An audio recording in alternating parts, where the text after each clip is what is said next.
It's another turnaround day. We've just finished our fourth week on board and our first week of the Wizard of Oz installation.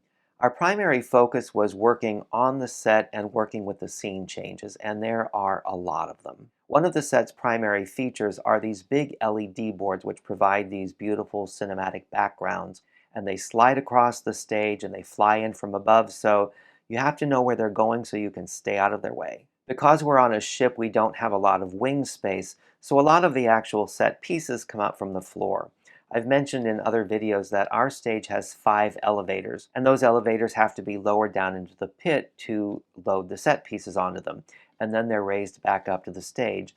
But those scene changes happen while the show is going on. So if you're acting on the stage while the elevators are lowered, you have to watch your step or risk falling into the hole. In my case, I actually make my entrance as Professor Marvel on one of the elevators, which means I have to get down to the pit to set myself on the elevator so I'm ready to go when they're ready to raise it up. I admit that the first time I did this, I got lost getting down into the pit. Again, because we're on a ship, our backstage area sort of bleeds into the regular crew corridors and stairwells, and it's a maze back there. It's like you're in an Escher drawing. You just don't know which way is up. Fortunately, a stagehand was kind enough to escort me. I don't know if it's so much out of kindness or maybe impatience. Let's just get this guy where he needs to be so we can get on with it. In other show-related activities, we had a sound check of the Veterans Tribute. That's where I'll be singing the national anthem every once in a while. And we got to do it with the orchestra. I've never sung live in front of an orchestra like that before, so that was really cool, and I think I'm really going to enjoy doing that. I also saw the parade both times it was presented this week.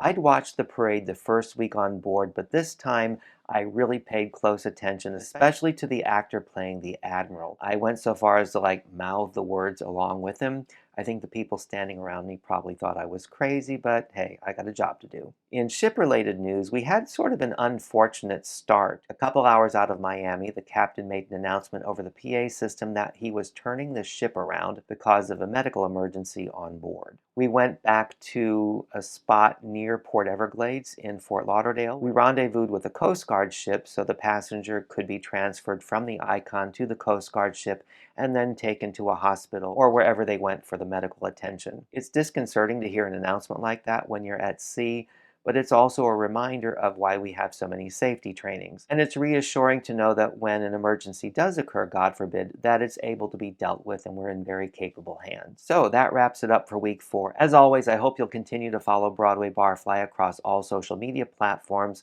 especially Facebook and Instagram, where I post photos daily of the ship and the different ports we visit. So until the next time.